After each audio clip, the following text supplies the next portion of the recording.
mundo que está tornando, assim, de maneira muito evidente, uma fragilidade nas empresas, que é essa parte de formação emocional. Claro que nós temos uma fragilidade econômica, nós temos uma fragilidade social, nós temos uma série de coisas que hoje compõem esse cenário de uma forma geral, né? Mas a compreensão do ser humano realmente vai fazer uma diferença muito grande. Bom, pessoal, só preciso que vocês vão me sinalizando aí se a imagem está bem, está tranquila, se a velocidade da minha fala também está sendo compreensível por todo mundo, tá? Qualquer coisa vocês vão me sinalizando, tem um chatzinho aí do lado, o pessoal vai me fazendo as perguntas e a gente vai movimentando a palestra um pouco alinhado com aquilo que eu trago enquanto tema para a nossa discussão de hoje. Ó, muito obrigado, pessoal, tu já está me dando a sinalização. Tá funcionando bem bacana, professor. Áudio e imagem. Beleza. Durante a apresentação, eu gosto muito de que as pessoas possam ir sinalizando as suas dúvidas, as suas dores, e não deixem para o final. Para o final, a gente vai reservar um pouquinho do tempo também para responder algumas questões, algumas perguntas, mas eu gosto muito de ir dirimindo isso durante a fala, tá bom? Então, fiquem bem à vontade, vão sinalizando aí no chat que a gente vai respondendo, tá bom? Bom, por que que hoje a academia, de uma forma geral, tem direcionado um pouco mais a sua atenção para essa parte de neurociências? Vamos fazer primeiro uma passagem histórica bem rápida. Nem todo mundo acompanhou a minha última apresentação e eu também não quero me tornar enfadonho para aqueles que já acompanharam. Então, quando a gente vai olhar para a história do pensamento, de uma forma geral, a gente vai ver algumas bases importantes do pensamento ocidental na Grécia Antiga, no Egito, no pensamento oriental de uma forma geral. Desde sempre, desde os primeiros filósofos, os grandes filósofos como Aristóteles, Platão, Sócrates, essa turma toda, que a emoção é vista como algo ruim comparado ao processo racional. Alguns filósofos desta época, inclusive, chegam a dizer, por exemplo, que é preferível a morte, é preferível um castigo divino do que estar sob influência de um processo emocional. Então, desde esse período, que falar sobre emoção, falar sobre esta parte não tangível do ser humano, é vista como uma coisa ruim. Vocês sabem que a primeira metade da época cristã, os primeiros 1000 anos da era cristã, são de grande influência do pensamento platônico, e o pensamento platônico ele é muito voltado para essa questão do mundo das ideias, do mundo da razão, do mundo que não é o mundo físico, que não é o aqui e agora. Então, nós temos essa primeira metade muito voltada para a questão da razão, quase nada para a questão da emoção. A segunda metade acontece basicamente após as cruzadas, nós estamos falando aí de século XII, né, em que se faz uma espécie de resgate do pensamento aristotélico. Aristóteles era filósofo e era aluno de Platão, e eles não exatamente combinavam em termos de pensamento em algumas questões. E uma delas é que Aristóteles é muito do aqui e agora, é muito da questão do corpo, é muito da ideia da prática que leva a uma perfeição e assim por diante. E o que acontece é que quando há esse resgate do pensamento aristotélico, a segunda metade da era cristã, os próximos 1000 anos aí, mais ou menos, vão sendo construídos sobre essa lógica da prática, do desenvolvimento, e aí vocês devem lembrar todo o processo de renascimento, iluminismo, as revoluções, a Revolução Industrial número 1, Revolução 2, Revolução 3 e assim por diante. Então, basicamente, até o início do século XX, meados do século XIX, início do século XX, nunca se deu muita bola para essa coisa da emoção. Eu, particularmente, como filósofo e quando comecei a minha carreira como neurocientista, pegava esse viés da mesma forma que todo mundo, ou seja, de dar privilégio para a razão, de dar privilégio para o corpo físico e praticamente não dar bola nenhuma para essa questão emocional. Eu, na minha vida, sofri duas dois grandes processos que me levaram a olhar para a emoção de um outro viés e olhar para a neurociência de um outro viés. Um deles foi um acidente, como vocês podem perceber, eu não tenho um dedo da minha mão, e na época eu já era professor universitário e achava que conhecia muita coisa e que dominava muita coisa, e sofri um transtorno de pânico e percebi que não sabia lidar com essa dimensão mais emocional. A segunda experiência foi o nascimento dos meus filhos. A gente sempre ensina os outros como é que a gente tem que lidar, né, com os filhos, mas quando nasce os da gente, a gente tem uma experiência um pouco diferente.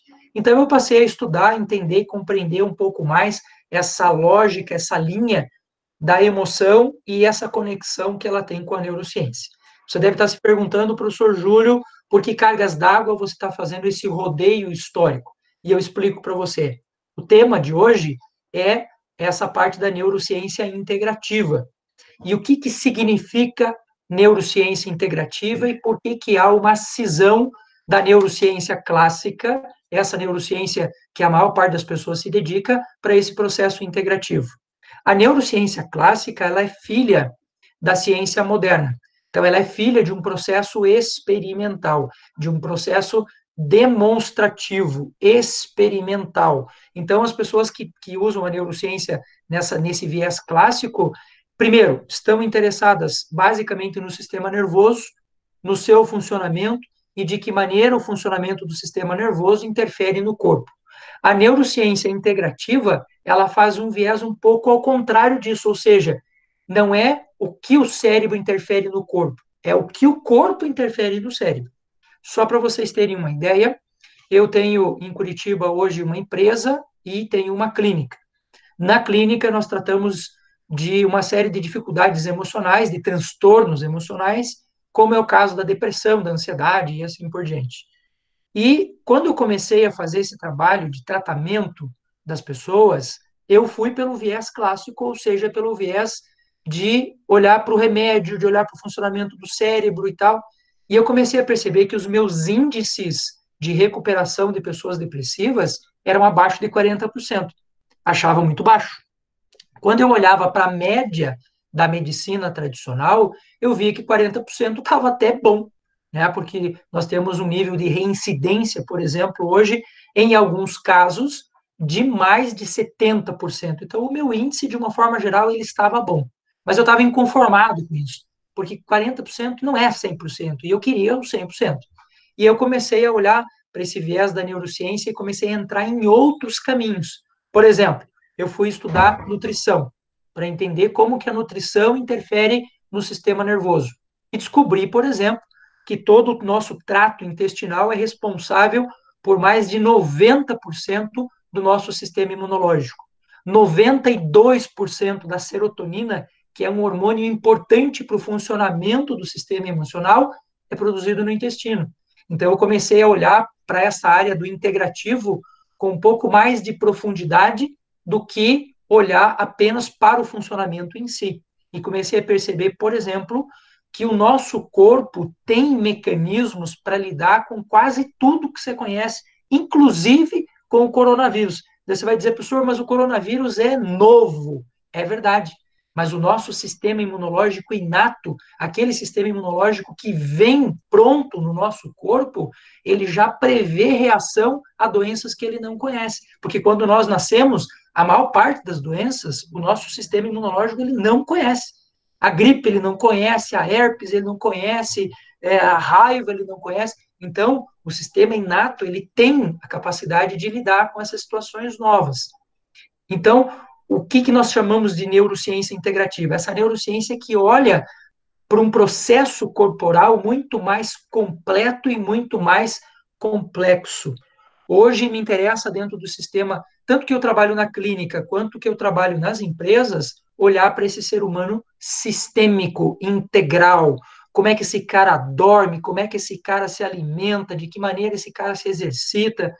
E geralmente, pela minha experiência, eu que tenho feito consultoria nas empresas há bastante tempo, mais de 15 anos, é corriqueiro que quando a gente entra nas empresas e começa a fazer a avaliação dessas dimensões, os gestores já começam a olhar para a gente meio atravessado, como se isso não fosse importante. Eu digo para eles exatamente o contrário. Eu digo, queridos, isso é mais importante até do que o processo emocional propriamente dito ou o desenvolvimento dessas pessoas propriamente dito. Por quê? Porque a base para que essa mente funcione é biológica. Por isso a gente sempre fala, né, de um termo grego bastante conhecido que diz que mente sã precisa habitar um corpo são, porque se o corpo estiver desgraçado, se o corpo estiver desequilibrado, a mente não vai funcionar. E não precisa nem ir muito longe, nem precisa ir muito longe.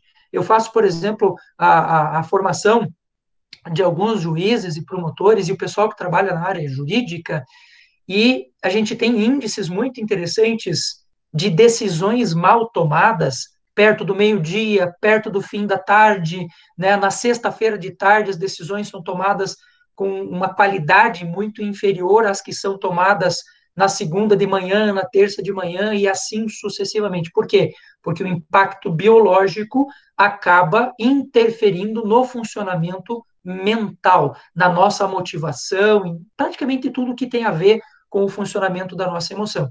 Por isto que a lógica da fala de hoje é em cima desta neurociência integrativa, sistêmica. Perfeito? Todo mundo entendeu bem o termo aí dessa área de neurociências? Por favor, vão sinalizando aí no chat bem de boa, tá bom? Pois bem, quando a gente fala dessa parte de desenvolvimento comportamental nas empresas, o comportamento hoje, ele vem sendo muito estudado, não só pela psicologia, não só pela psiquiatria, mas pela própria administração em si, né? Muita gente tem se dedicado à compreensão desse fenômeno comportamental.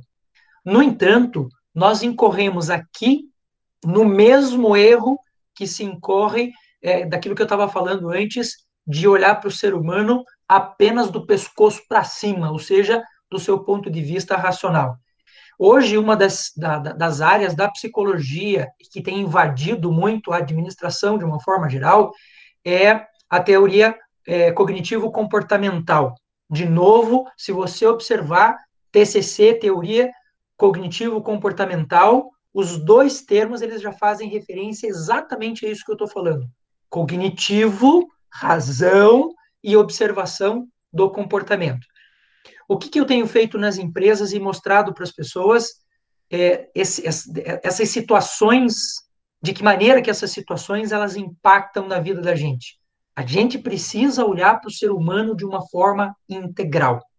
Quando eu entro numa empresa, eu já vou observando o comportamento das pessoas, sim, mas o ambiente onde essas pessoas vivem, a cor da luz que essas pessoas têm naquele espaço, a forma, o posicionamento corporal, a ergonomia corporal das pessoas e também esta ergonomia do ponto de vista emocional. Eu vou repetir com vocês aqui apenas um teste para vocês acompanharem e entenderem o que eu estou falando.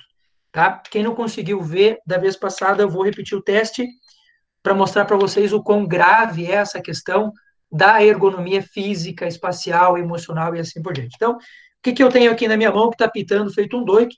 Um aparelhinho que faz a leitura de energia eletromagnética do espaço em que você está trabalhando.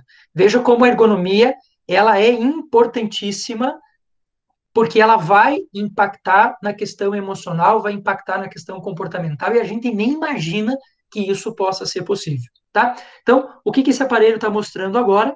Eu estou com a antena dele voltada para cima, onde não tem nada eletromagnético aqui por perto, e ele está ali no seu marcador 0. Essa primeira parte de cima, aqui eu vou mostrar para vocês, ali está 0 e embaixo está 0. O 0 de cima, ele mede a voltagem por metro da energia eletromagnética que está à sua volta.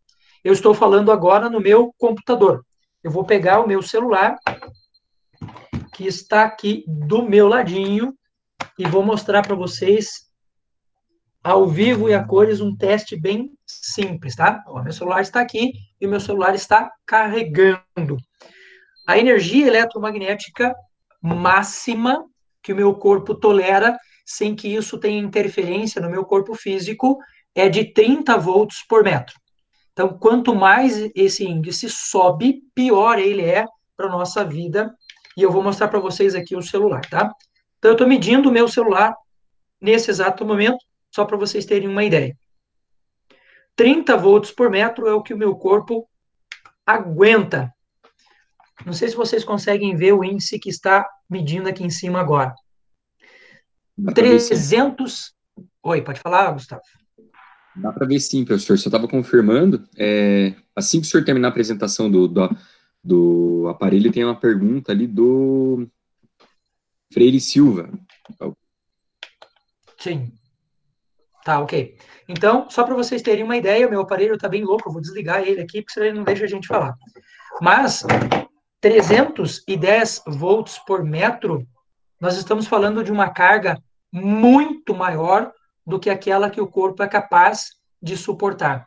E, às vezes, quando a gente vai falar dessa coisa da ergonomia e do impacto emocional que isso tem na nossa vida, as pessoas não fazem ideia de como elas estão intoxicadas, de como o ambiente pode estar sendo opressivo para aquele indivíduo naquele momento.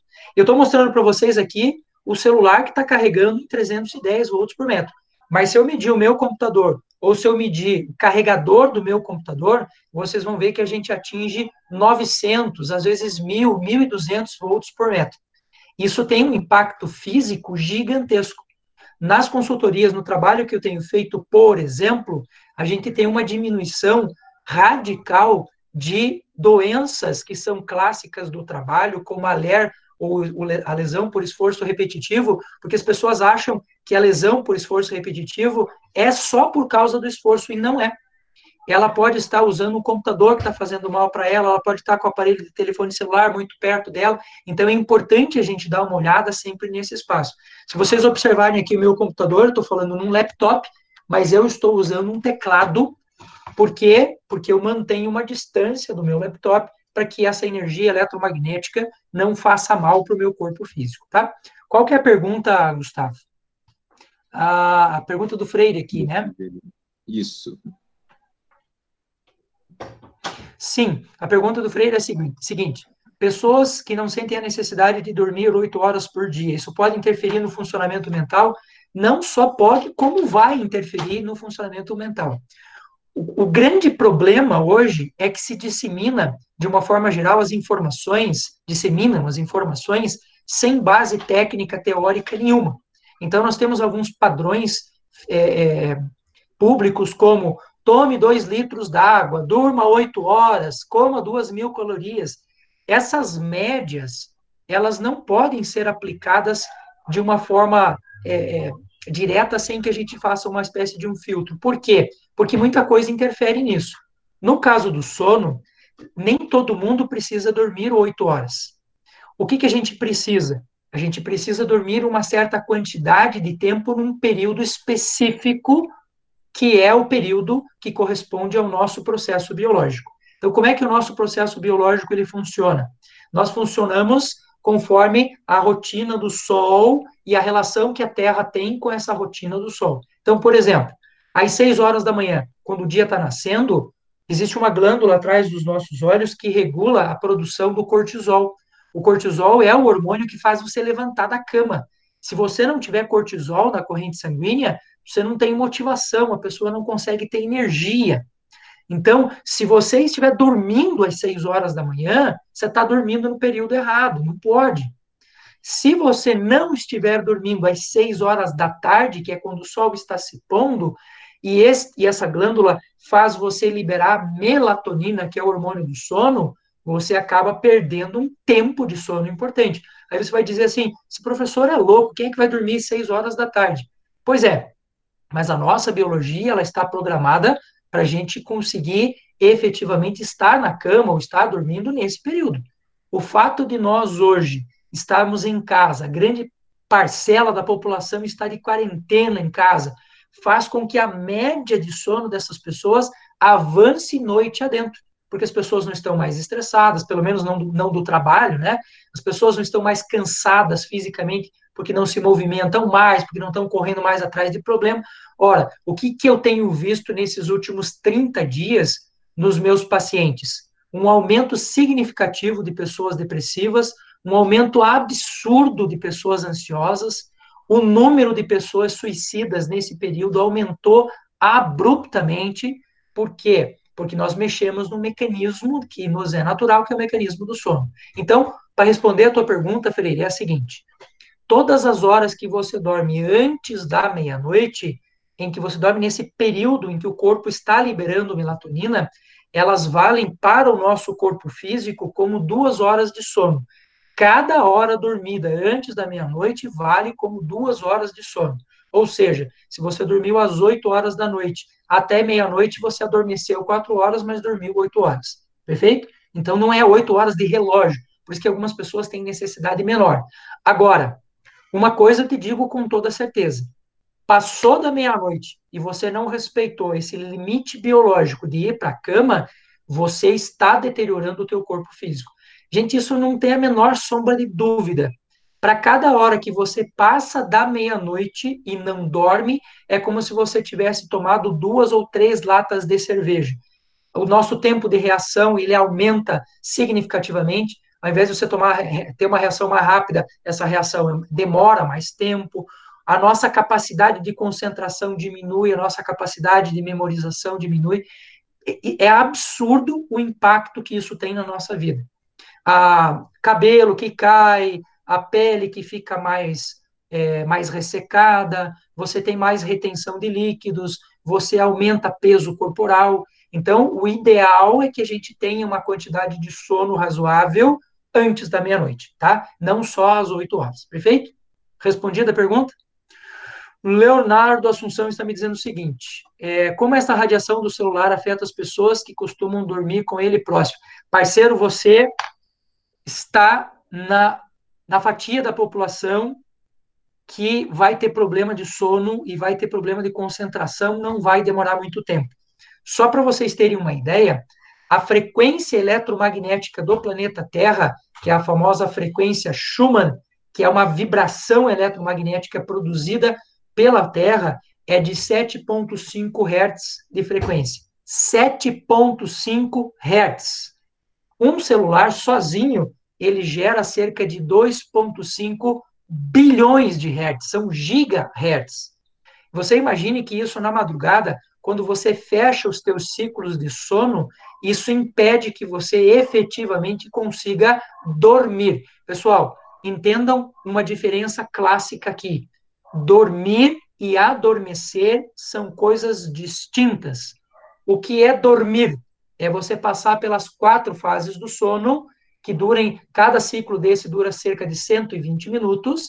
Então, você passa de 4 a 6 ciclos por noite. Perfeito? Então, isso é dormir. Sair da N1, ir para o sono REM e voltar cerca de 6 vezes durante a noite. Isso é dormir. O que é adormecer? É você entrar na primeira fase do sono. Então, quando uma pessoa entra na fase do adormecimento, ela perde a consciência.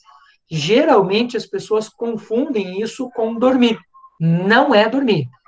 Se vocês quiserem, existem hoje no mercado alguns aparelhinhos, esses relógios que você usa conectados ao celular, os smartwatch ou os Mi Band da vida, que fazem a marcação do teu sono profundo. Se você colocar o aparelho, você vai ver que as pessoas estão dormindo muito mal. Até os 30 anos de idade, a gente tem gordura sobrando, então o nosso corpo, ele até tolera uma certa falta de sono ou uma má qualidade de sono. Só que até os 30 anos, dormindo mal, você está consumindo uma reserva que vai fazer falta para você depois dos 40. Né? Então é importantíssimo que a gente regule tanto mais cedo quanto possível, porque isso vai fazer falta depois. Eu já estou na faixa dos 40 e eu posso dizer para você com absoluta certeza, faz falta, mas não é porque está fazendo falta no Júlio César, exatamente pelo contrário, porque eu tenho sobrando. Né? Eu durmo em cerca de 5 minutos, deito na cama e durmo em cerca de 5 minutos. Eu estou hoje eu digo neste ano, né, completando 11 anos sem pegar uma gripe. há 17 anos mantendo o meu peso. E isso é importantíssimo de dizer para as pessoas, senão elas não acreditam na gente, né? Então, sim, tem impacto. Eu só consigo dormir no máximo 4 horas. O Freire está me dizendo ali. Sim, se você dormir no espaço correto, né, antes da meia-noite, você está dormindo o suficiente. O problema é se você estiver dormindo depois disso. Seria muito interessante analisar o porquê disso. Questões psicológicas podem importar, questões biológicas de desregulação biológica podem importar. Isso é bacana da gente dar uma olhada, tá? A Natasha, ainda sobre a nossa biologia, o encurtamento do tempo de sono pode aumentar a frequência das dores de cabeça, mais especificamente enxaquecas. É um dos elementos, tá, Natasha? É um dos elementos. A maior incidência hoje de problemas de enxaqueca não tem a ver necessariamente com sono. A primeira hipótese é intestino mal regulado, a segunda hipótese é falta d'água. Só para vocês entenderem por que o intestino tem um impacto tão grande e por que eu, como neurocientista e como consultor de empresas, me interesso muito por saber o que as pessoas estão comendo e como é que é a rotina, né, de alimentação dessas pessoas. Então, você imagina que o seu intestino ele funciona como um filtro. Esse filtro pode estar hipopermeável, ou seja, fechado, e hiperpermeável, ou seja, muito aberto. Se uma pessoa toma um remédio para dor de cabeça, como um Tilenol da vida, que é extremamente comum e barato de comprar, o Tilenol ele aumenta em cerca de 60 vezes a dilatação do seu intestino. Então, bichos que vivem ali no trato intestinal, como no caso das mulheres, a cândida, que é um fungo que não deveria passar, porque ele é um fungo grandão, né? Ele não passa na permeabilidade intestinal. Mas quando você tem essa hiperdilatação, ele passa por essa permeabilidade e ele se aloja em algumas partes do corpo, como a meninge, que é uma pele que envolve o nosso cérebro. Ele inflama a meninge e isso gera enxaqueca. Essa é uma das causas. Falta d'água faz isso, falta de sono faz isso, pessoas que estão irritadas, nervosas o tempo todo acabam sofrendo de enxaqueca também, tá bom? Bom, vamos lá. Eu não vou conseguir responder todas as perguntas, porque senão a gente não consegue dar conta aqui do nosso tempo de diálogo, tá? Mas à medida que a gente for falando, eu vou dizendo aí para vocês, tá bom? O Jean, quando você fala o máximo que o corpo pode suportar, isso é recomendado por alguma, sim, Organização Mundial da Saúde. Organização Mundial da Saúde, e nós temos hoje uma associação de neurocientistas no Brasil, da qual eu faço parte, e no mundo, que analisa exatamente essa questão de quanto nós podemos suportar. Então, só para vocês terem uma ideia, o que eu falo quando o corpo está dizendo, quando eu digo a gente pode suportar. Então, imagine que o seu corpo ele funciona como uma usina que produz energia. E ela produz energia para várias cidades. Então, vamos imaginar que a fome é uma cidade, que o prazer é uma cidade, que o sono é uma cidade, que o prazer sexual é outra cidade. Então, durante o dia, essa usina ela vai redirecionando essas energias conforme a nossa necessidade. Quando você dá de cara com um leão ou com uma cobra, o que o seu corpo faz? Tira energia de onde não é para ter, não tem por que sentir prazer diante de uma cobra, não tem por que sentir fome diante de um leão. Então, a gente economiza de um lado para pôr em outro lado, para fazer você correr, para fazer você se defender e assim por diante. Bom, por um tempo, o corpo suporta isso. Então, você imagina que você tem um chefe odioso. Sabe aquele cara em que a empresa funciona conforme o humor do cara naquele dia? As pessoas levantam as suas bandeiras e entregam ou não metas, dependendo de como é que o chefe está agindo naquele dia. Pessoas assim, quando esse tempo de pressão excede 6 meses, isso que era exceção, diante do leão eu não sinto fome, diante do leão eu não sinto prazer, começa a se tornar uma regra. E o corpo, depois de 6 meses de pressão, estou falando de uma média, tá? Tem pessoas que têm maior tolerância, têm maior resiliência, e tem pessoas que têm menor resiliência. Mas numa média, 6 meses. Quando você passa muito desse tempo, o que era exceção começa a virar a regra. É para ser assim? Não é para ser assim. Então, você vai passar um tempo com esse desequilíbrio. 1 ano, 2 anos, a gente até suporta isso. O que o corpo começa a fazer? Quando você já não aguenta mais esse desequilíbrio, porque não é para estar assim, o corpo não funciona dessa forma, o sistema emocional, que é o sistema límbico do cérebro, ele começa a mandar para você alguns indícios. E esses indícios, muitas vezes, eles vêm em forma de doença. Por isso que no meu canal, lá no YouTube, eu coloquei um vídeo esses dias, o que, que a gente tem que aprender com a nossa doença. Porque todo mundo imagina que a doença é uma coisa ruim, e não é ruim, porque ela pode ser um alarme, ela pode ser uma comunicação que o seu corpo está fazendo com você para indicar que algo não vai bem. Quando você começa a gripar constantemente, você tem que se perguntar, o que, que meu corpo está querendo dizer com isso?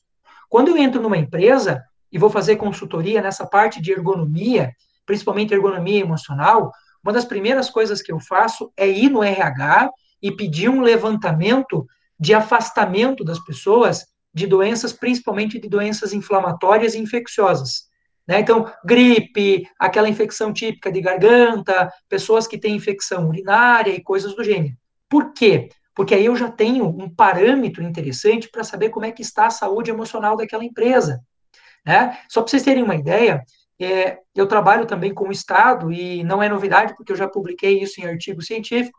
Eu fui fazer um trabalho numa repartição aí do sistema penitenciário, em que 52% dos funcionários estavam ou afastados ou com problemas graves nessa área. Gente, 52% é mais da metade. Você pode imaginar, pô, mas o cara trabalha numa penitenciária. Realmente, não é fácil.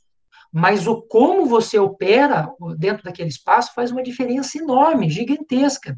Eu já cheguei a trabalhar, por exemplo, com escolas aqui no estado do Paraná e no estado de Santa Catarina, em que nós tínhamos 20, 25% do quadro afastado por problemas emocionais. E quando a gente vai olhar para esses afastamentos, a gente não acha que é emocional. Por quê? Porque a pessoa está com uma gripe que não sara nunca, a pessoa está com uma infecção que não sara nunca.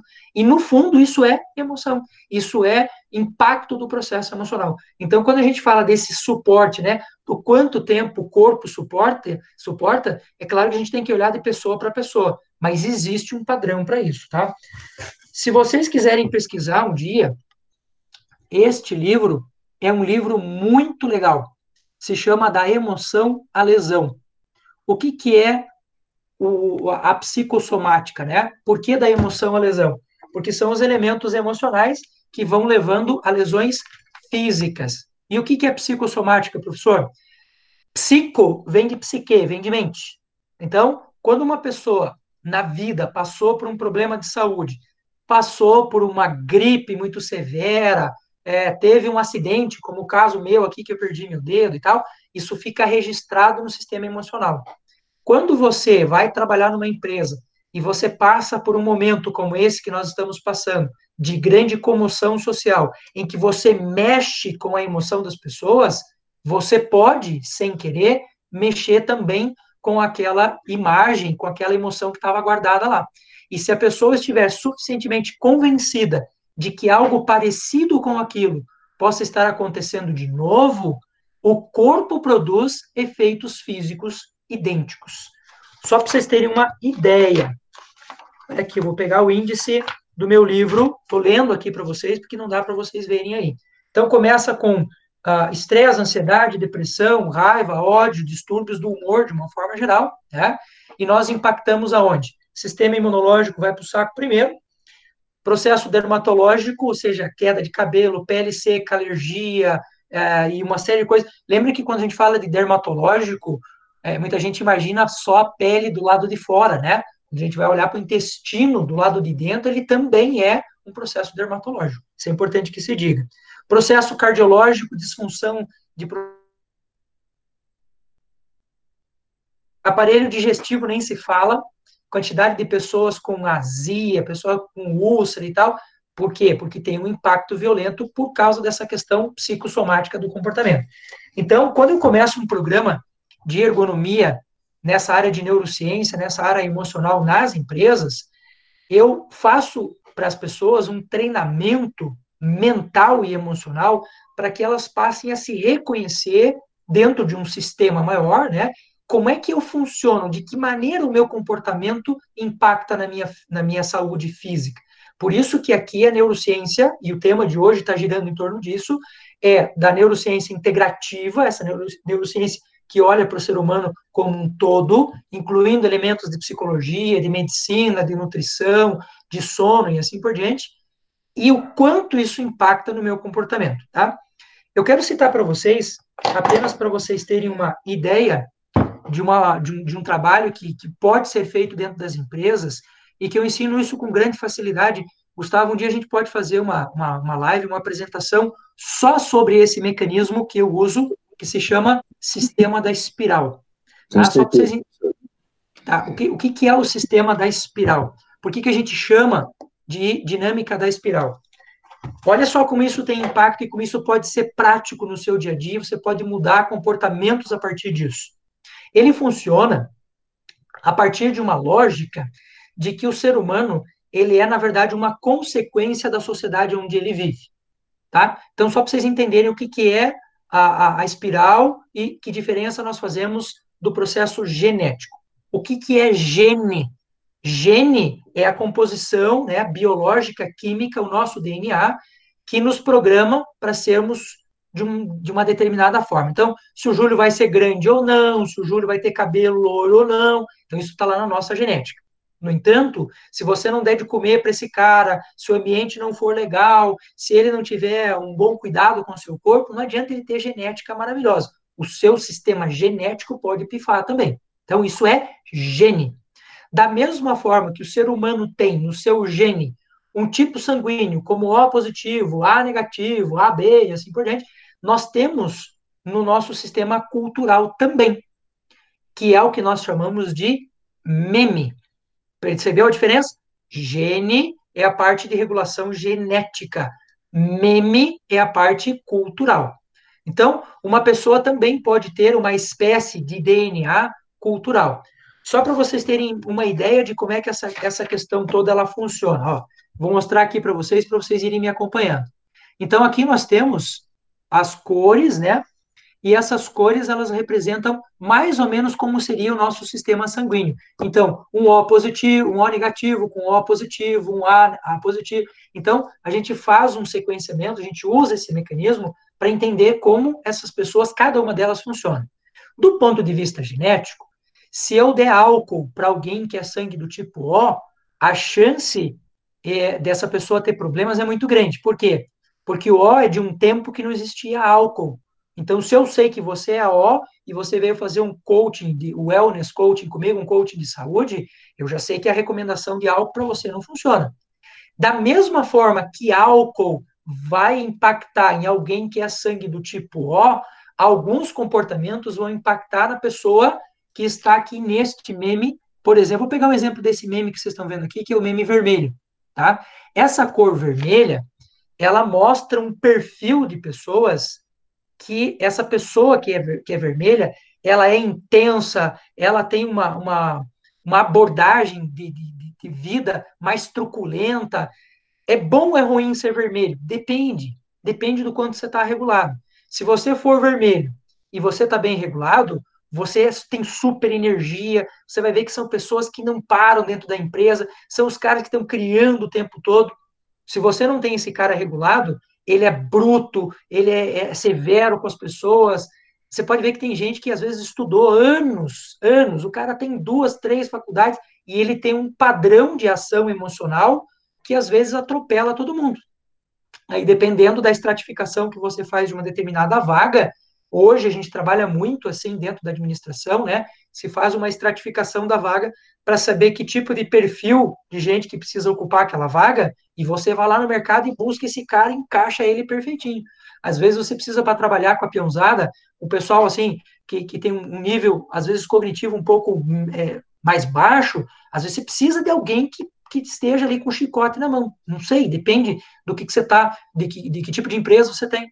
Agora, se você pega um meme, isso aqui nós falamos do vermelhão. Se você pega um cara que é laranjão e você aplica sobre ele a dinâmica da espiral e ele se mostra laranjão, esse cara é muito mais diplomático, esse cara é muito mais cientificista, ou seja, se você quiser convencê-lo, não adianta você mandar nele, não. Ele vai mudar o comportamento dele se você convencer ele. Se você conseguir fazer ele experimentar aquilo que você está falando e ele perceber que aquilo dá resultado.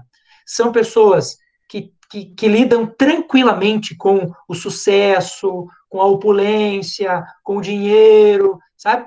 E tem gente que vai olhar para tudo isso, às vezes o cara tem uma grana lá e vive de uma maneira muito simples. Por quê? Porque o sistema de pensamento, porque o sistema emocional dele é diferente. Por isso, quando a gente entra numa empresa, ou quando a gente vai analisar o comportamento de uma empresa e aplica-se a espiral dinâmica nos funcionários, é para você ter uma estratificação de que grupo que é esse, de como é que essas pessoas funcionam. Eu vou dar um exemplo para vocês bem simples, tá? Vou pegar aqui, seguindo a sequência, só para vocês terem uma ideia. Nós falamos aqui do vermelho, que são essas pessoas mais impulsivas, às vezes mais truculentas, mais cheias de energia. Se você seguir a lógica, o próximo aqui, que é o azul, são pessoas extremamente organizadas, são pessoas que têm uma linha de ação extremamente hierarquizada. Eu vou mostrar para vocês aqui para ver se vocês conseguem ver.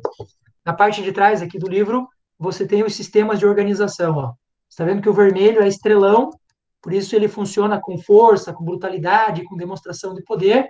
E nós temos aqui o azul com um quadradinho e vários quadradinhos abaixo dele. Ou seja, sistema hierarquizado. Uma pessoa que tem essas habilidades é uma pessoa que trabalha muito com a questão da organização, é uma pessoa que usa muito essa lógica da hierarquia.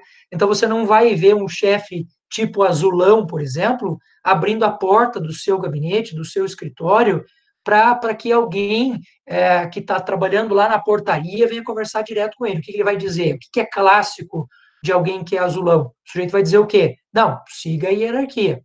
Se você for pegar um laranja, você vai ver que ele não funciona assim. O laranja até tem hierarquia. Se vocês observarem aqui, ó, ele até tem hierarquia. Mas essas flechinhas aqui que vão para cima e para baixo, para um lado e para o outro, significa que essa diplomacia clássica do laranjão faz com que ele transite em qualquer nível. Eu, Júlio César, eu sou laranjão. Eu sou muito laranjão. E eu fui militar. Eu fui oficial do Exército. Vocês não fazem ideia da tortura que foi ser militar durante alguns anos. Por quê? Porque eu, Júlio César, no meu meme, na minha estrutura de funcionamento corporal, eu funciono com o diálogo, com a experimentação, com o respeito. Se eu souber mais do que você e você for meu chefe, eu gosto de ser respeitado por isso. E o que eu via na hierarquia militarizada que eu vivia? Às vezes, e eu tive isso, um chefe, assim, do ponto de vista cognitivo, muito inferior, um cara comandando com mão de ferro e fazendo besteira. Aquilo foi me injuriando de uma tal forma que eu saí do exército. Acabou, eu não quero mais saber. E nunca mais entrei em nenhuma estrutura hierarquizada desta forma. Sr. Júlio, isso serve para todo mundo? Claro que não. Tem pessoas que estão lá no exército que são absurdamente felizes com aquela estrutura. Pessoas que se alinham com essa lógica do azulão. Então, essa estratificação ela é bem importante. Quando a gente vai olhar para o comportamento da empresa, geralmente, nas empresas que eu faço consultoria, eu já coloco a espiral dinâmica na contratação das pessoas. Faço a estratificação da vaga para saber que tipo de pessoa eu preciso ter naquela vaga. O cara tem que ser mais laranjão, tem que ser mais cientificista, tem que ser mais diplomático, tem que ser mais influenciador, ou esse cara precisa ter uma hierarquia rigorosa, tá? É bem importante olhar isso. Por que se chama dinâmica da espiral e por que se chama espiral? Porque à medida que você vai evoluindo na espiral, então uma pessoa pode nascer laranja, pode nascer bege, por exemplo, e ela ir subindo na hierarquia. Se vocês observarem, cada vez que essa pessoa passa de uma cor para outra, ela está fazendo um movimento de espiral. É por isso que nós chamamos essa técnica de espiral. Porque é uma questão assim, eu era de um jeito, eu sofri uma contradição, e a síntese disso me fez ser outra pessoa. De novo, eu sofri. Então, esse processo vai acontecendo em espiral. E por que é dinâmica? Porque essa pessoa ela pode variar dentro da escala para cima e para baixo. Então, meu caso, por exemplo, hoje eu sou muito laranjão, mas eu já fui muito verde e já fui muito amarelo. É uma pena que a gente não tenha tempo para ensinar como isso funciona, por isso que eu estou sugerindo que a gente faça talvez um dia só para falar sobre essa técnica. Mas eu já variei bastante. A minha esposa fez contabilidade, começou a trabalhar num banco. Quando ela saiu do banco e a gente resolveu abrir um empreendimento, abrir uma loja de uma joalheria. Depois ela saiu da joalheria e foi trabalhar numa padaria. Hoje ela trabalha com nutrição. São pessoas muito diferentes. São pessoas muito diferentes. O Júlio César, que era filósofo lá há 17 anos atrás, e depois comecei a estudar a parte de neurociência, passei a estudar um pouco mais essa parte de desenvolvimento humano, eu mudo dentro da lógica. Por isso que a gente tem uma dinâmica da espiral. Bom, você vai me perguntar, professor Júlio, mas tá, o que essa coisa da espiral tem a ver com a nossa palestra de hoje? Veja, nós estamos falando de neurociência integrativa e nós estamos falando da parte comportamental. Quando você tem essa estratificação da empresa muito clara, muito evidente, em momentos como o que a gente está vivendo hoje, todas as estratégias que você vai alinhar para melhorar o comportamento ou para lidar com essas dificuldades, tecnicamente estão alinhadas com o processo da espiral. Eu falei para vocês de algumas cores, eu quero falar de uma outra, para vocês terem uma ideia de como é que a coisa funciona. Então, olhem aqui as cores, ó. O vermelho funciona por imposição, né? Você tem aqui o estrelão, força que manda nos outros. O azul, você já viu que é hierarquia. O laranja funciona nessa conexão de uma pessoa com a outra. E se você olhar o verdinho, deixa eu aproximar aqui de vocês, ó. O verdinho que está aqui não tem poder central. Não tem poder central. Por quê? Porque a característica das pessoas que estão nesse meme do verde são pessoas que trabalham sempre em nível de igualdade. Ou seja, não importa se numa empresa existe uma hierarquia oficial. Esse cara vai agir como se ele fosse amigo, como se ele fosse próximo. Então, o exemplo de uma empresa que eu trabalhei no final do ano passado.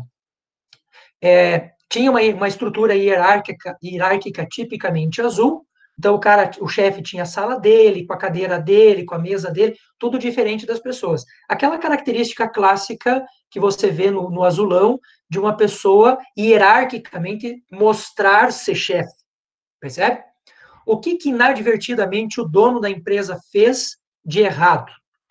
Toda a estrutura estava acostumada com o chefe tipicamente azulão. Quando o cara colocou um verdão para cuidar daquela turma, qual foi a primeira coisa que os caras fizeram, que ele fez? Arrancou a sala dele. Por quê? Porque como o verde não tem essa estrutura hierárquica tão bem definida, o que o verdão faz? Coloca-se no meio dos funcionários. Funcionou? Para este caso, não. Porque ele começou a perder o respeito, porque ele começou a ficar extremamente indignado com a forma que as coisas aconteciam. Então, não funcionou para ele. Claro, aí o cara me liga, Júlio, pelo amor de Deus, corre aqui, preciso de uma ajuda e tal. A solução para o caso foi colocar alguém próximo, de novo, dessa estrutura hierárquica que a empresa estava acostumada. Tá? O pessoal está me falando aqui que a espiral é muito parecida com o DISC. Sim, o DISC e o VISC, que são testes, o DISC, que é um teste de personalidade, e o VISC, que é um teste psicológico, uma das bases desses dois testes é a dinâmica da espiral. Eu, particularmente, prefiro muito mais a dinâmica da espiral, não porque ela é melhor, mas é porque ela é mais fácil de trabalhar. Tá? Se você pegar o VISC, por exemplo, se o cara não for psicólogo, ele não pode aplicar o VISC. O DISC também tem que fazer todo um processo formal e tal, não sei o quê. A dinâmica da espiral é muito mais, a espiral dinâmica é muito mais fácil e ela se aproxima bastante dos resultados que nós temos como DISC e com o VISC. Mas bem lembrado, Frei, é uma opção, né, para você trabalhar dentro da empresa também, tá? Então, o que eu tenho falado para os gestores com os quais eu trabalho já há algum tempo e que eu ainda tenho algum tipo de vínculo? Observe tecnicamente o que está acontecendo na sua empresa e defina as estratégias a partir desta base técnica de dados que você tem.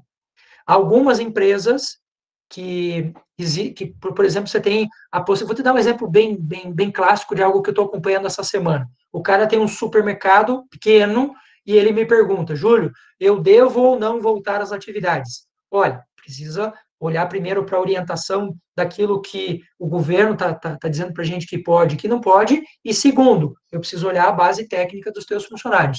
Neste caso do mercado, como é um mercado extremamente familiar, eles têm uma característica desse verdão ali, de trabalhar em comunidade, de uns trabalhar pelo outro e não sei o quê e tal. Então, a preparação que eu fiz desses funcionários para voltar ao trabalho foi diferente de um outro espaço em que eu disse que tem uma estrutura clássica de azulão ali, bem hierarquizada, que eu sei que quando eu chego e falo, você tem que usar máscara, ponto. Eu não preciso ficar explicando para o cara, todo mundo usa máscara, acabou.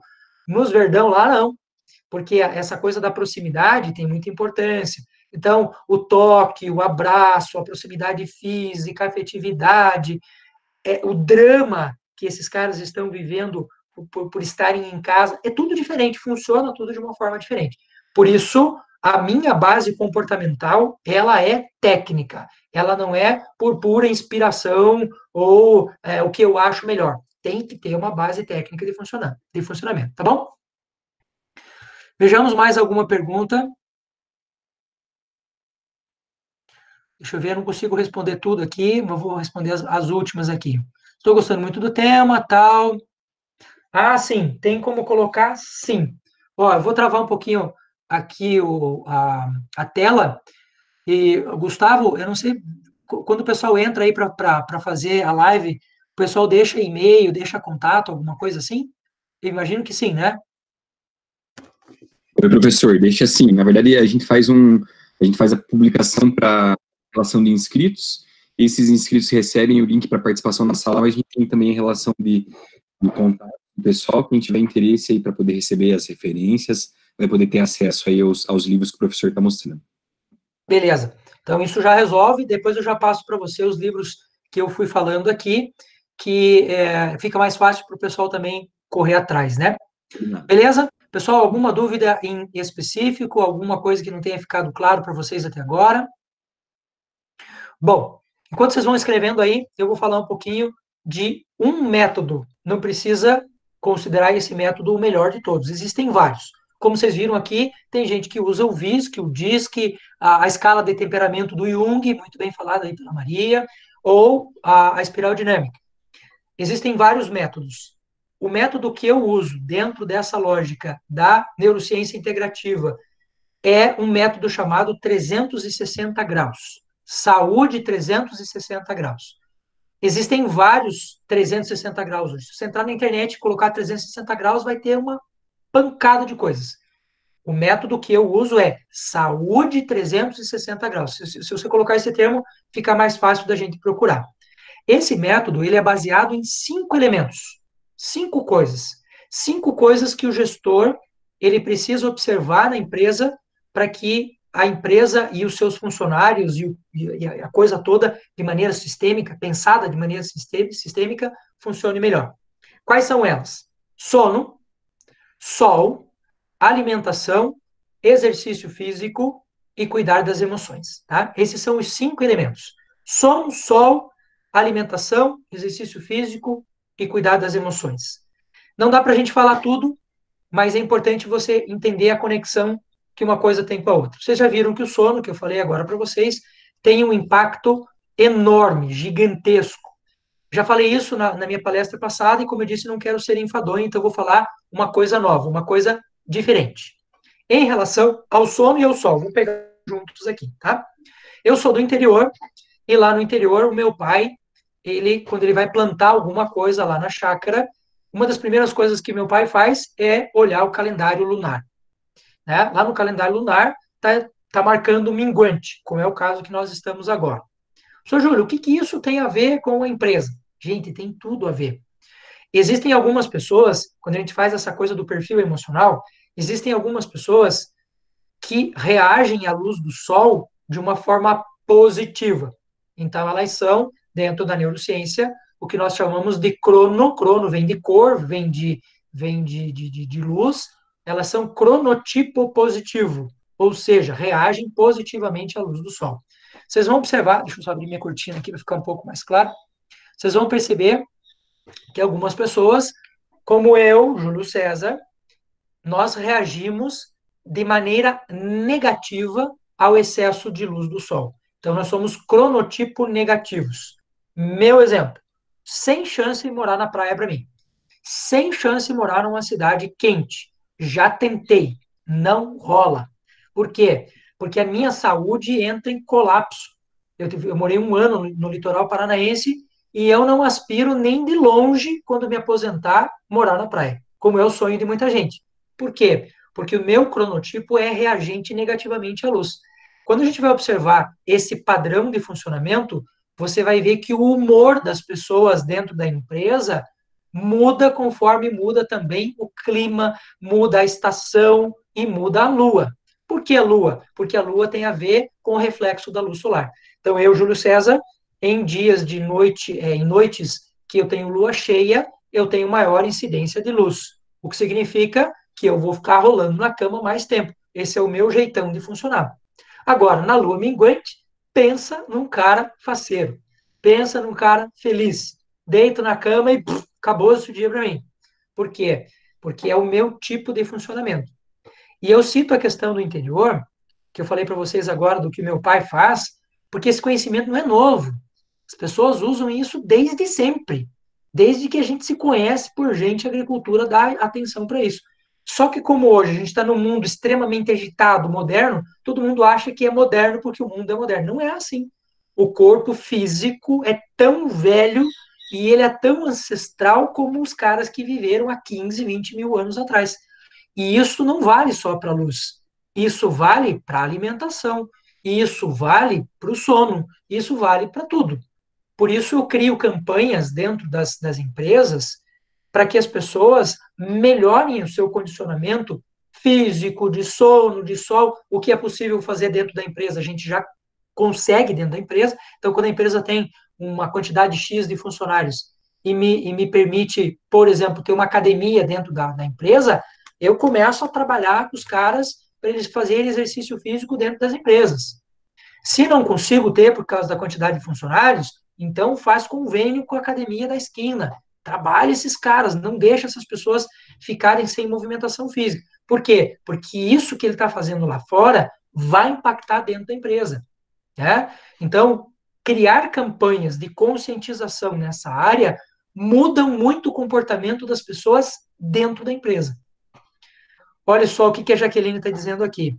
Que ela observa essa mesma relação e que as mulheres, olha, as mulheres sim são influenciadas pelo ciclo lunar, inclusive existe uma curiosidade que quando há uma sintonia entre as mulheres de um determinado setor da empresa, até mesmo os ciclos menstruais se alinham na mesma semana.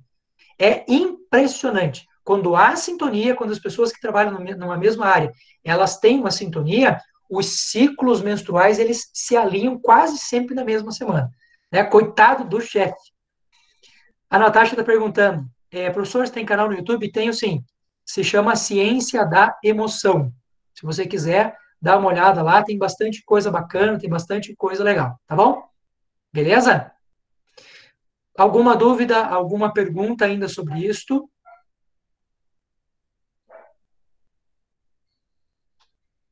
O pessoal vai sinalizando aí para a gente ter uma ideia, tá bom? Pessoal, até aqui, está bem claro para vocês a linha de ação dessa área da neurociência integrativa?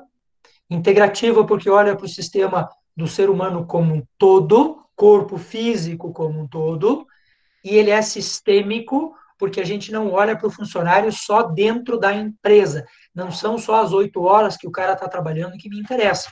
Me interessa tudo o que está acontecendo com esse cara. Só para vocês terem uma ideia, quando a empresa adere ao sistema 360 graus, que é esse sistema mais integral, mais sistêmico, uma das coisas que a gente faz é um trabalho com as famílias.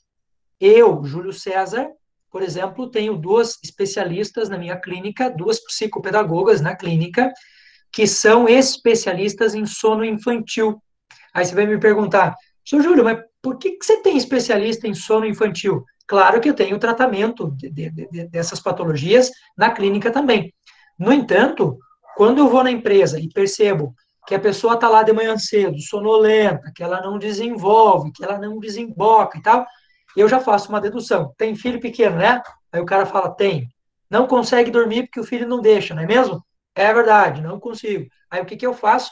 Eu destaco uma dessas especialistas para ir na casa do sujeito e ensinar ele, ensinar a esposa dele, ensinar o cuidador e a cuidadora do filho dele, como é que ele pode fazer para regular o sono da criança. Porque, inevitavelmente, isso vai ter impacto no desenvolvimento do cara na empresa. Não tem como a gente dissociar essas coisas. Algumas empresas vão trabalhar isso de maneira muito clara. Ah, o funcionário me interessa só da hora que ele bate cartão até a hora que ele vai embora. Não é assim que funciona, mas nem de longe. Então, eu vou criando essas campanhas e vou trabalhando com essas pessoas para que aquilo que ele faça fora da empresa acabe impactando positivamente naquilo que ele está fazendo também dentro da empresa. Beleza? Ó, professor, Diga lá. tem alguns questionamentos ali que acho que passaram batido. Me corrige se eu estiver errado. O Wellington perguntou como trabalhar a ansiedade e o tédio na quarentena. Uma pergunta aí que é comum, muito provavelmente, a muitas pessoas. E tem a pergunta ali embaixo da Cíntia Mazur.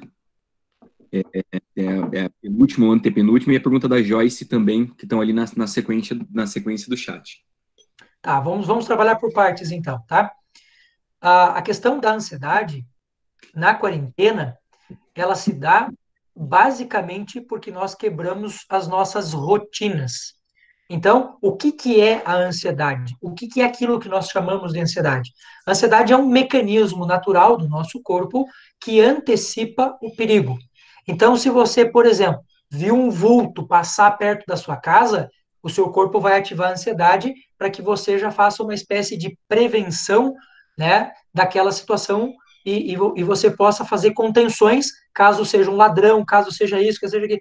Então, a primeiríssima coisa que eu tenho falado para os meus pacientes e para todos os meus clientes é: tenha uma rotina bem definida em casa, porque o maior inimigo que você pode ter da ansiedade é a rotina. E as pessoas, elas estão confundindo o fato de estarem em casa com estar de férias. Nós não estamos de férias. Nós estamos numa condição diferente de férias. Então, a gente precisa ter uma rotina. Se você estabelecer uma rotina, em média, de 10 a 14 dias, o corpo humano ele já se adapta a uma nova rotina. Então, não é do dia para a noite e não é tão simples. Mas se você estabelecer na sua família uma rotina, você vai ver que essa ansiedade, ela acaba diminuindo significativamente. Meu caso aqui em casa. Nós levantamos num horário que não é mais às 6 horas da manhã, porque não tem mais por que levantar às 6 horas da manhã. Então, nós levantamos perto das 8 e as crianças perto das 9 horas. Levantamos, as crianças vão estudar, eu vou trabalhar, minha esposa vai trabalhar, e a gente tem uma rotina. Aí o nosso dia a dia não fica sacudo, não fica enfadonho, tá? Rotina, importantíssimo. Qualquer outra pergunta, Gustavo? Só um pouquinho, professor. A Cíntia Mazur perguntou: os dirigentes ainda veem essas mudanças como custo? Aquelas mudanças que você comentou para com os colaboradores, para a qualidade de vida dos colaboradores. Como mudar essa mentalidade? Eles veem mais como um gasto na empresa. No meu trabalho, tiraram um café da sala dos professores, colocaram uma máquina de café expresso. Como mudar a mentalidade dos gestores que ainda não estão preparados para essa mudança e para olhar para o colaborador? Como o colaborador tem outros anseios, outras necessidades em paralelo com as responsabilidades profissionais. A gente tem que ir pelo bolso, sempre pelo bolso. Infelizmente, ainda é assim. Vou te contar uma estratégia pessoal que eu uso, só para você entender o quanto essa coisa do bolso mexe com os empresários. Eu vou nas empresas e eu me apresento, para aqueles que ainda não me conhecem. Normalmente, o cara que faz uma palestra comigo, ou que faz um curso comigo, eu não preciso nem fazer esforço. Ele já entra no programa logo de uma vez e faz a coisa acontecer. Mas para aqueles que não me conhecem, eu vou na empresa, explico tudo, como é que funciona, aquela coisa toda, e o cara vai olhar como custo. Ah, professor, quanto é que custa para fazer e tal? Aí, quando a empresa tem um volume significativo, o argumento que eu uso com eles é o seguinte: eu vou no RH, peço para fazer um levantamento da quantidade de pessoas afastadas e de problemas que consequentes desse afastamento, como hora extra, como capital intelectual que não pode ser reposto, e assim por diante, e assim por diante. E eu proponho para o empresário o seguinte: eu trabalho de graça para você durante 2 meses. E a diferença do que você tinha como gastos, você vai me remunerar. E, por incrível que pareça, eu ganho mais do que se ele fosse me pagar por hora. Infelizmente, às vezes a gente tem que ir por esse argumento de financeiro. Infelizmente. Por outro lado, quando você começa, você funcionário, precisa ser só o seu chefe. A gente não pode só botar isso no talo do chefe. A gente precisa também fazer o nosso movimento. Quando um funcionário tem uma mudança de vida muito significativa, que se torna visível no espaço, não tem nem como ele não chamar atenção. Exemplo, a pessoa chegou para mim estressada, uma pessoa chegou aqui com problema de depressão ou coisa do gênero, e de repente esse cara mudou, controlou o peso, começou a se tornar extremamente ativo, começou a produzir muito mais, o cara olha para aquilo e fala: o que você está fazendo? Então, a gente pode fazer das duas formas. Ou o funcionário que faz essa mudança cultural, ou essa esfera mais administrativa, essa esfera mais gerencial, que adota algum procedimento nesse sentido. Ok? Maravilha, professor, bem esclarecedora a resposta. Tem mais um questionamento aqui, que é da Joyce Adriane, que ela perguntou assim, que outras mudanças comportamentais são observadas nesse período atípico de pandemia, além dos aspectos do sono que já foram citados. Eu, coincidentemente, assisti uma reportagem hoje de uma mudança comportamental com relação à adoção de pet. Tem uma ONG, uma instituição que doa cães e outros animais, e que consideravelmente aumentou aí em torno de 80% o volume de adoções de pets. É claro que é meio que reflete provavelmente a carência do pessoal e a intenção de ter uma companhia nesse período de quarentena, né? Que outras mudanças comportamentais que podem ser observadas, professor? Esse elemento que você está falando agora, ele tem muito a ver com o comportamento afetivo das pessoas, né? Com a necessidade afetiva que as pessoas têm. Nesse programa do 360 graus, uma das coisas que eu ensino as pessoas a perceberem nelas mesmas é que por mais que você seja amado, por mais que você ame as pessoas, no final das contas, você tem que bastar-se a si próprio. Você vai dizer assim, bom, mas que professor egoísta miserável. Não é isso. Não é esse egoísmo egocêntrico em que eu penso só em mim mesmo. Não é isso. É no quanto eu consigo permanecer só comigo e isso me satisfaz. E aqui eu faço uma pausa para apresentar a vocês um filósofo chamado Denis Diderot, e ele que fala duas coisas que eu acho fantástica, que eu uso muito no meu programa. A primeira coisa é o bastar-se a si próprio, né? Você está com você e satisfeito com você, o que não impede você de ter um relacionamento, de ter seu pet, não é nada disso. Mas é você não ser dependente, porque essas pessoas que estão agora correndo atrás do pet, elas estão fazendo isso para tapar um buraco, e não pode ser assim. Porque a hora que esse bichinho morrer, por exemplo, você criou um buraco muito maior. Se esse bichinho fugir, criou um buraco muito maior, percebe? Então, o que a gente faz? A gente trabalha o bastar-se a si próprio.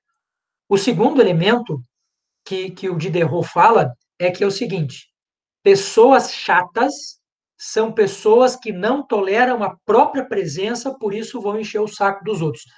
Eu vou repetir para você, porque é assim que está escrito, apesar do palavrão.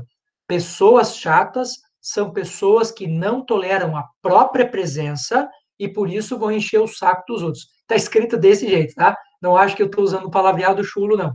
Isso tem a ver com o quê? Com uma carência afetiva que antes era suprida, né, por essa coisa do contato físico, da proximidade, da conversa e assim por diante, e que agora muitas pessoas não têm. Então, a pessoa vai caçar um jeito de tapar esse buraco. O que eu ensino as pessoas a fazerem? Bastar-se a si próprio. quando você está bem com você, quando você está tranquilo com você, você vai estender isso para todo mundo. Né? Você imagine, por exemplo, uma ideia que é desenvolvida lá por Platão. Né? Platão diz o seguinte, é ele que cria aquele dizer popular, a minha metade da laranja, a minha tampa da panela, a minha alma gêmea, essa pataquada toda. Por que esse tipo de pensamento é ruim? Porque quando você pensa que você entrou numa relação pela metade, você tende a possuir o outro para completar você. E aí, essa possessão se torna algo que, por um tempo, você até carrega nas costas. Mas, de um ponto para frente, isso começa a se tornar realmente um saco, né? Então, o que a gente costuma falar para as pessoas? Você precisa entrar numa relação inteiro, íntegro.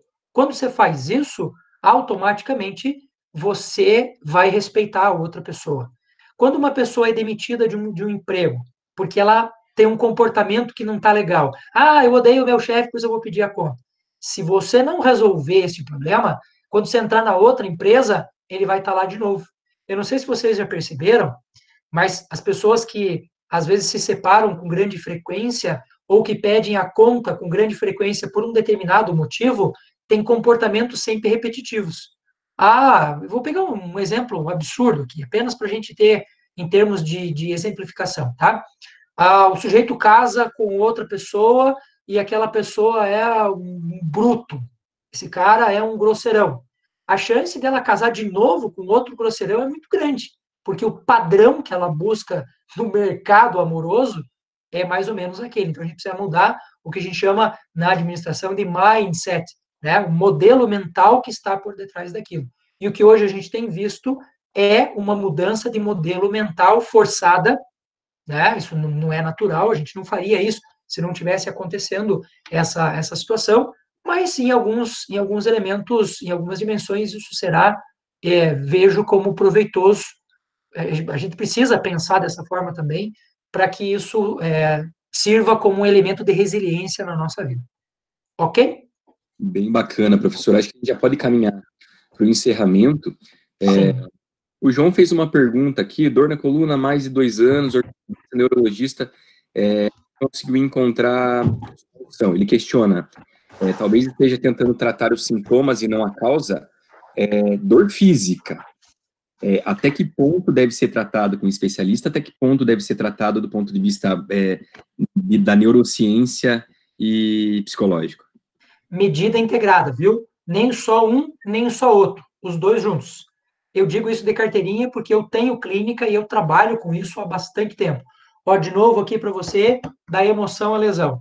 Quando você vai olhar aqui em clínica médica, o que você vai ver aqui em clínica médica?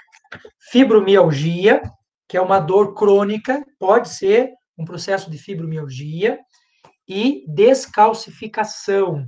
Isso acontece porque problemas emocionais mexem com o sistema hormonal e com o sistema mineral do nosso corpo, e não é incomum que a gente mande uma quantidade muito maior de cálcio pela urina, o que faz acontecer com a gente uma descalcificação. Se você quiser, não sei se é permitido, mas se você me possibilitar, me passe um e-mail depois, específico, ou Gustavo, me passe o contato, que eu mando para você uma lista de exames que são interessantes, exames de sangue e exames de urina, para a gente verificar alguns desses índices e ver, por exemplo, se esse elemento não tem a ver com uma questão emocional anterior aí. Tá bom? Maravilha, professor. A gente pode sim fazer uma relação dos livros que foram abordados hoje, as referências, né? Ó, E esse aqui, Gustavo, sem cortar você, esse imagina. daqui é o meu último livro, tá? O Inteligência Emocional em Gotas. A ideia desse livro é você fazer uma reflexão por dia do ano. Então, não é um livro para você sentar num final de semana e ler tudo.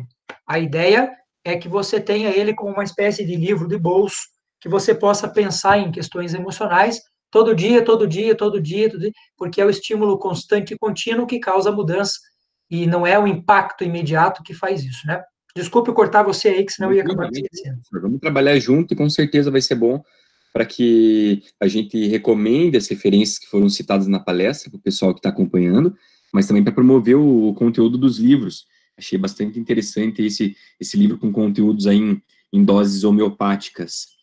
Bom, pessoal, a gente já vai partir para o encerramento da palestra. A ideia das palestras online é que realmente seja algo um pouco mais dinâmico, mais objetivo.